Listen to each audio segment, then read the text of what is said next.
day, viewers, and welcome to another edition of our Cancer with Dr. Denise EJOH, the CEO of Commonwealth Cancer Foundation, in partnership with Plus TV Africa. We want to thank you once again for joining us as we discuss what's going on in this cancer space from the perspective of advocates. 2023, we're on a mission to make a statement. Cancer advocates and cancer patients will be the drivers of our conversation throughout the year. Hopefully, we will get through to all those that are in our positions and are battling with this disease, and those that have come out of it. They're going to give us some insight. So today in the house, I've got two powerful advocates from two very different perspectives. I want to thank you, ladies, for joining us. So today, what are we talking about? The cancer advocates' contribution to closing the care gap. First, we've got in the house Tiwa Onosonya. Tiwa Onosonya is a publisher, mindset stylist, philanthropist, and the founder CEO of Exquisite Magazine Cancer Care Foundation. Ooh, I didn't even know that that's who you are. All right, then, welcome. Welcome on the space. So we then have in the house Olabisi Oladino, a breast cancer survivor. Olabisi is the founder of Win Cancer Foundation.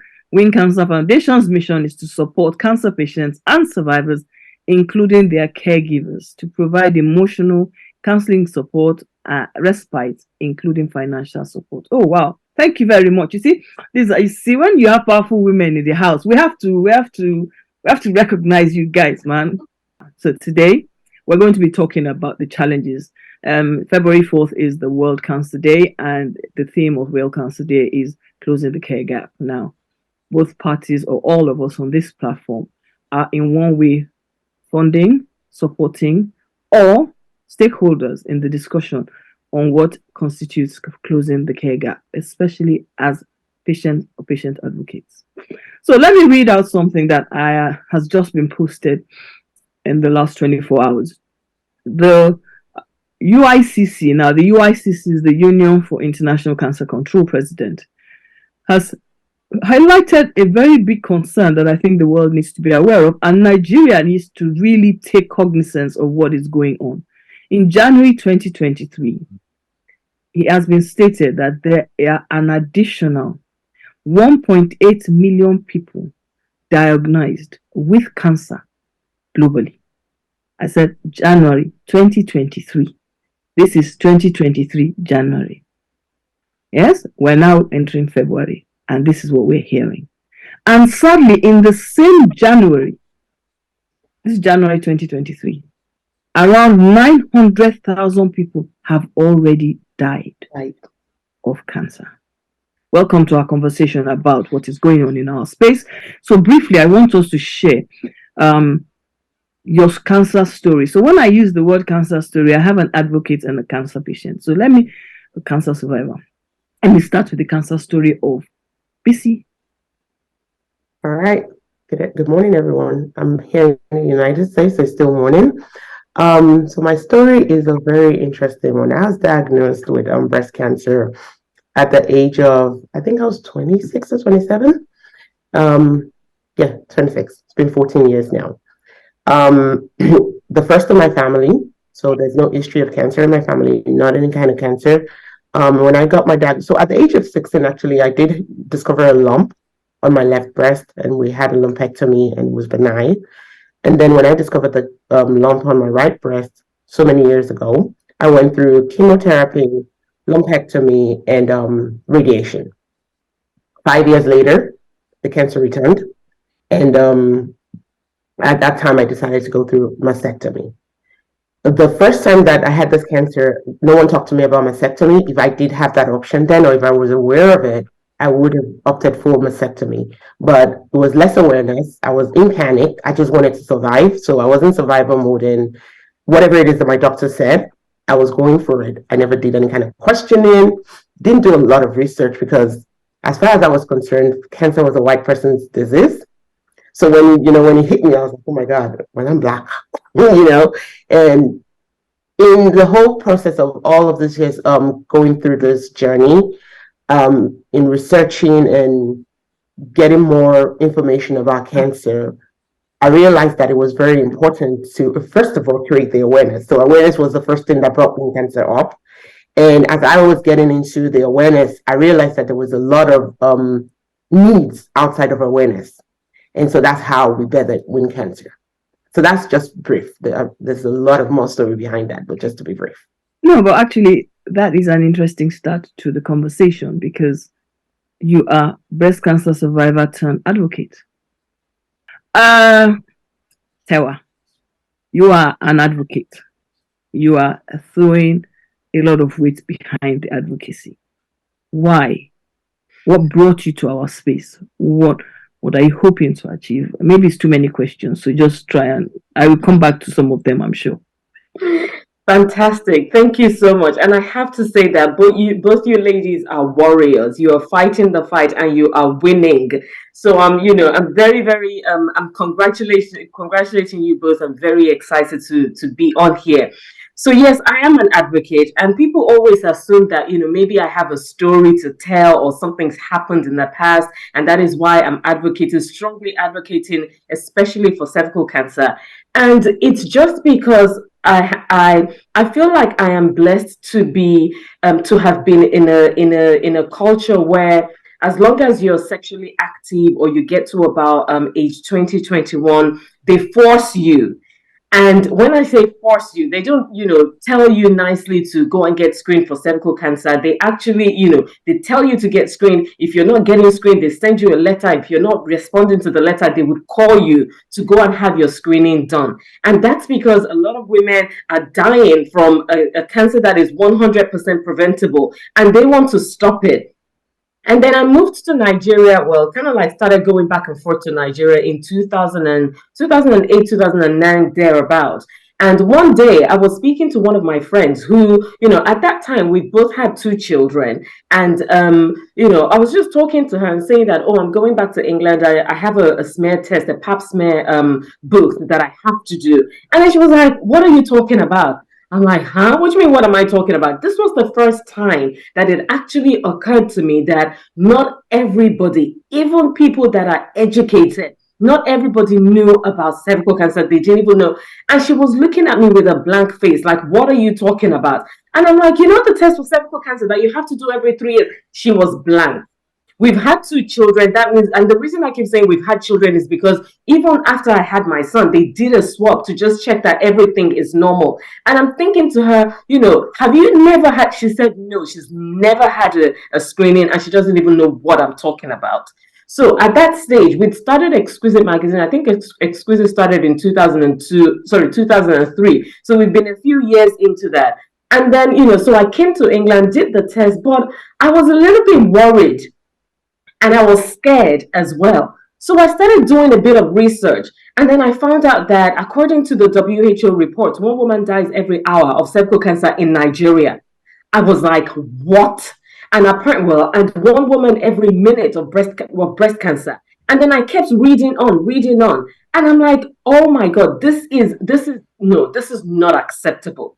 And because my magazine is a magazine that, where fashion, beauty, wellness, lifestyle for women, who else should advocate for this other than the magazine? That was why in 2010, we started something called the Exquisite Magazine Fashion Party, where we thought, okay, let's use fashion to bring people in and then tell them about cervical cancer. And then the following year, we were able to raise a bit more money. We were like, okay, you know what, let's do a fashion party, then get everybody to get screened on the day. And we did. That day, we were able to screen 100 people. Guess what? We had 20 people with pre-cancer cells.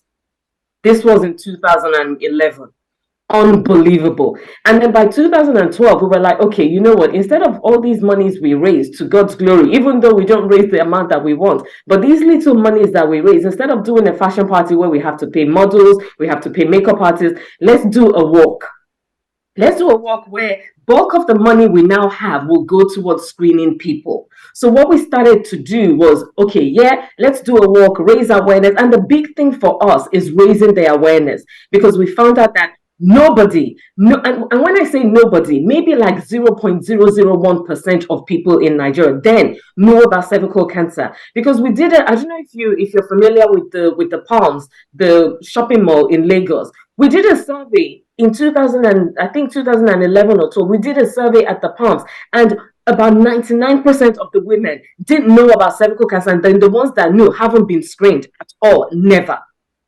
And I'm like, this is ridiculous. So we began, just trying the best we can, raising awareness. So what we started doing is with the magazine, we would put a sticker on the cover of the magazine saying cervical cancer is preventable, go and get screened. We just wanted more and more people to know about it. And then we began the screening, and then we said, okay, you know what? People get screened. What happens after? It needs to be out there as well that January is a key month for women. For cervical cancer, yes. We all have to keep campaigning that. I think that for everybody that is watching, you've all gone through the January experience, and you should know that the women have been making a lot of noise, and we continue to make noise. And let's see how we get on. So thank you, Tewa.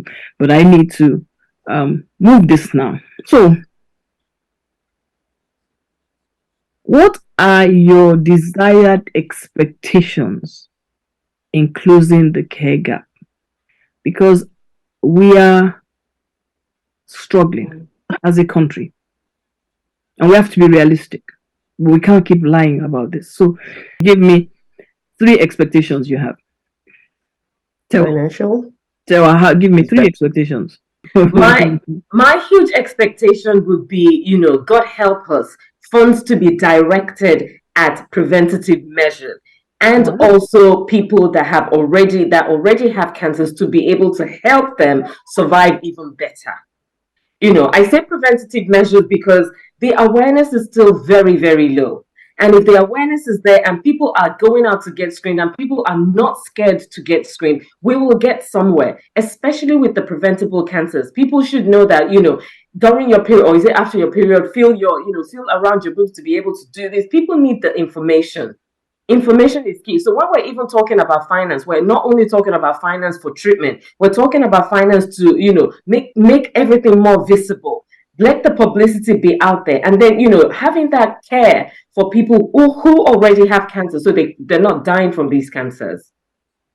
Fantastic. Okay, now, I question, how many oncologists do we have in Nigeria? As of 2021, we were at 70 to 80.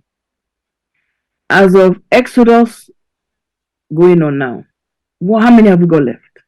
We have a population of 200 plus million people. We have a cancer community of, at least globally now, they say it's 1 in 2. So let's divide it. That is half of 130 million is 65 million that we expected to have cancer in Nigeria. Let's start counting these maths properly. So in my view, I'm asking now, I'm looking at this and saying to myself, okay, as an advocate, let's be honest, we are setting cancer patients up. Or are we setting them up to take this screening and then we can't do anything for them? Or are we setting them up to take the screening with the hope that funding will come from somewhere? And I'm very concerned about this because I've had to examine myself and ask the question, how do you feel? How would you feel if you were the one that went for screening, you knew you had cancer, and you knew that you couldn't do anything, when truthfully, you could have had many years not knowing, and if you found out at the very end, you don't have money to pay for it. I'm just throwing thoughts into the public air now. You understand? Let's reason it out. This is not, we're not having the program because we want to just have a chat. We want to address the key things. Okay, BC, please. So this is a very, very valid concern. So when I started Wing Cancer, I was on the same page as Tiwa, shocked at the fact that a lot of people were not aware of cancer. Like I said, even I, in the United States, felt like it was a white man disease. So you can imagine how many people have that same mindset as I did back home. So awareness was very important to me. But as I started the journey of creating this awareness, I realized exactly what you asked just now, Denise. Then what? What is the next stage? There's some people that, are you not better off just leaving them not knowing that they're going through this disease? knowing that you don't even know how to go further. The first awareness campaign that we did in Nigeria, Win Cancer Foundation, in a community, we discovered about 20 women that had breast lump, and then we had to send them off for further testing. We tried to partner with Lute at that point. There was an oncologist at Lute that we were in good communication with. And, we sent them out there. There was a lot of frustration. Some of them, because they were attended to, they never went back. A few of them pulled through, and this was all self-funded. Now, in between, I think that was the next awareness run that we did. There was a set of like 5 women, and that was in my community where I grew up in Ikeja. There were 5 people that had the lump. And out of those 5 people, we had one 16 or 17-year-old girl that had a lump. Now, the question was, how do we move forward with this patient? I was very, very particular about I needed them to go further, get the test done, if we had to do a biopsy. But it was very important to me that we had government-funded hospitals, which were like general hospitals, right? And we didn't get the support. We didn't get the support from the hospital in bringing in those people. So you can imagine, they didn't even believe that an NGO can be self-funded. So that was a big struggle. Now, the money in having to take care of 5, 6 patients that I discovered in that particular awareness program, I had to pour it into one patient because now I had to put age into, into the conditions. Like, she's a very young child. She has a lot in front of her. I would put the funds and supports in this person compared to trying, not that I'm saying that it's not valid that a 50-year-old woman has this kind of same situation, but then you have to start weighing it down because now money is being played and factored into all of this. So for me personally, it keeps me thinking, do I really want to create this awareness in exposing these people to this disease and not being able to help them further because I don't have the capacity to, I don't have the funding, I'm not having the support of the oncologist. Then I came to a conclusion, I will rather partner with these hospitals. And that's one thing that Win Cancer is very big on lately. I'm not sure if you noticed, we do a lot of awareness on social media, but now we don't really do awareness campaign anymore because now we partner with the hospitals, identifying patients that are struggling to pay, and we pay directly to the hospital. And that is a huge way to give back, the way that I see it, because I create this awareness, I expose this person to this disease that they weren't aware of, and I can't do anything to help. My conscience just couldn't handle it. So that's where, the Win Cancer Foundation community decided, the team decided that would be a better option until we find a resolution to this problem. So for me, that is, you think about this all the time. We create and I'll give you one story. There's a lady that we actually, during our screening program, we detected a lump. She actually did have stage 1 cancer. And we were willing, because she was young, I think 40, 35, we were willing to go ahead with the payment. And then, she reached out to me and said, Madam, I'd rather you give me this money. My children they don't have food to eat. And you want to go pay millions of dollars to pay for my treatment. I need to be able to take care of my family, feed my family, before I can think about taking care of myself. So we go through situations like that. Thank you, BC. You see, when I say to you guys that this conversation is not about individuals, we all have pain in the system that we are very aware of is killing all of us, because you cannot do this if you don't have the passion, because you will cry sometimes. Thank you, definitely. And I do agree with you, Bisi, but to an extent though, because I believe definitely after the person's found out they have cancer, care is very, very important. But I have to say that the awareness goes hand in hand with that as well. And I'm going to speak from a cervical cancer perspective, because that is the cancer that is 100% preventable, that if they are being screened, if people are being screened, if people are being tested for HPV, if children start getting vaccinated, amen, by the government, we will definitely close that gap. And my big thing is we want to reduce the number of deaths from the next generation. Yes, when we do the screening, people will find out they do have or don't have, but the people that do have, they have to find, one way or the other, if the government can help, if personal, if help one way or the other. And it can, it can be from all different, it can be from different spaces, even NGOs as well. But I think the big thing is, yes, they might prioritize food over the care, but it's still important that they know what's happening to their bodies and not saying, oh, somebody in the village, which is the thing that most people go for, especially in the rural areas. It's somebody in the village and blah, blah, blah. So the awareness needs to be there for them to know that there's something that they can do as well. Just to add that.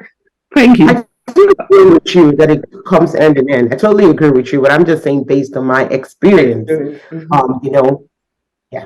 I think if you have to be fair, all of us agree that all of us have different points. You see, like I always say to people, I only do awareness. I don't engage with treatments and all that because I know I can't deal with it. It's like telling me now, let's go and visit people in the hospital. I can't do it. So all of us, if all of us could stay with what our strengths are in the campaign, we most probably will do a lot better. But what we try to do is we want to be jack of all trade, master of none, and then we're not able to measure progress. And I need us to be measuring progress. Okay, now if I asked, so let me put it this way. If asked to name one thing, please, you want the world to do for us in Nigeria, that is the different cancer global organizations that can support us, because 80% of Nigerians are dying of cancer. So there's no need. Meanwhile, 80% of cancer patients in the world are living. So let's one thing that you feel that we need to do, because that's a question I had to answer. So I want to know your views. And mine focused specifically on research funding, or strategic, emotional, and financial aid for those with long-term disease. Yeah, that is because you can't pay for if you're long-term disease, you're broke, you become homeless, you don't have anything. So everything goes. And with the current global economy that's been going on, it's worse. Okay? So this is very fast now. What is yours? BC? Those are very key, right? So since you've already pointed that out, I'll go on the next level, which would be subsidized funding for treatments. That is very huge because when you think about, like I said, Wind Cancer pays for a lot of treatments for patients. And when we think about what it costs to actually get a scan, a radiation, get chemotherapy, it is killing. It is not, an average Nigerian cannot afford to pay for one treatment, not one circle. And then you see them go through 6 cycles of chemotherapy. So for me, it is big that government is able to subsidize treatment, subsidize funding for treatments for cancer patients. Thank you. Sarah, what is your one thing and why? My one thing, and that's because you've mentioned finance, and I think you've both mentioned finance, and I think it goes under finance as well, is free screening. Free screening for cervical cancer. Free screening. Free screening. Thank you. That's what I would say. And reason being, cervical cancer is 100% preventable if caught early.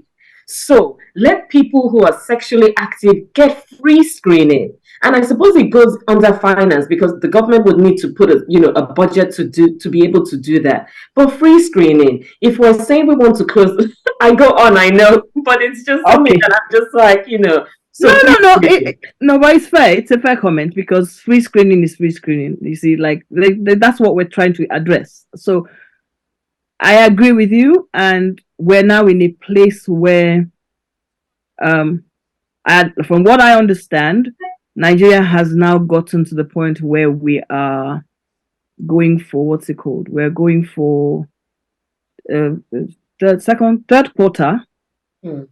Under 16s will now have access to free screening. So all of us are here now. We're going to be police people. We're going to monitor this thing last, okay?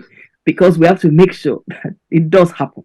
And we want to see we want them to give us numbers, because nobody wants to give us numbers. We can't continue. They say, well, if we're screening, how many? We don't yet know. We want to know. So let's keep an eye on that space. And as I think as we get ready to round up, I want us to quickly you all will give me one goodwill message to the cancer patients, survivors. One goodwill message. I think the message will be to remember to think healthy. In as much as, they're going through what they're going through, remember to think healthy and think happy thoughts. I strongly believe, and this is from my mindset styling background, I strongly believe that everything, we win and lose in our minds first. And if you already feel, very low, like it's not going to happen, you're not going to be healed and things like that, that's what will happen. So I would say fill your mind with happy thoughts. Think health. Think yourself healthy, and you will. And I loved what you said at the beginning, that you use comedy to just work with life. So one way or the other, just, find a way, find what works for you, and make sure that every single day you're living the best and you're living in that moment. Cancer is not a death sentence. Yeah. And I tell everybody that. Mm-hmm. And I leave everyone with that. Like, if I go to speak, if I counsel with people, I would always remind them, no matter what it is that you're going through, cancer is a death sentence. It is very important to keep communication open. They say a problem shared. Yeah. A problem shared is a problem solved.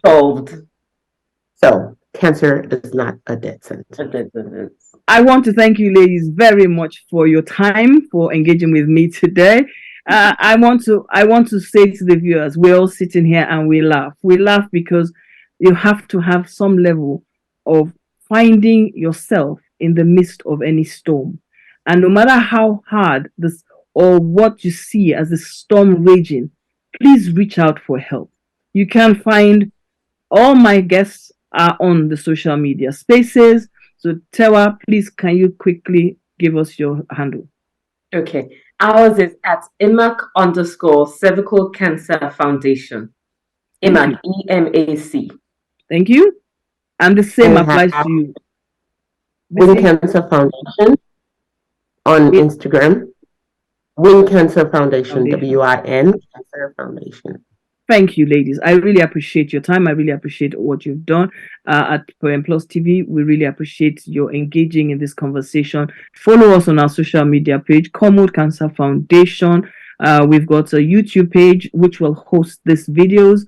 So like them, share them, and the more we share, the more we like, the more we spread the message. So thank you, Plus TV, for funding this campaign and for encouraging us to continue. We really appreciate all that you're all doing. And to all those out there, together we fight, together we win. We will get through this, no matter what the battle is. Thank you all, and have a lovely, lovely day.